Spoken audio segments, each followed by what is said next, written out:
আমাদের লাইফে আসলে সব কিছুই করা উচিত, কিন্তু যাদের বিয়ে হয়েছে বিবাহিত নারীদের আসলে যাচাই বাছাই করেই বিয়ে করা উচিত। এটারও কিন্তু একটা কারণ আছে। কারণ একটা নারী যখন বিয়ে হয়, সংসার সুন্দর না হয়, কোনো একটা কারণে তার ডিভোর্স হয়। আসলে ডিভোর্সি মেয়েদের বিয়ে করার আগে আপনি একটু ভাববেন এবং রিয়ালাইজ করার চেষ্টা করবেন যে আসলে সমস্যাটা কোথায় হইতেছে। এখন বিবাহিত নারীটা অনেক সুন্দর হতে পারে,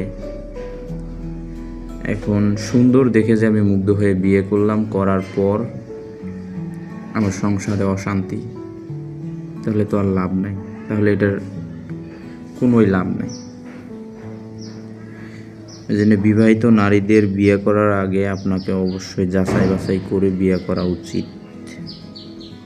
কথাগুলো হয়তো এখন কাজে লাগবে না আপনার, শুনবেন উড়ে দিবেন, কিন্তু যারা এই সমস্যা ফেস করছে তাদের গিয়া জিগান, তারা আসলে বলে দিতে পারবে।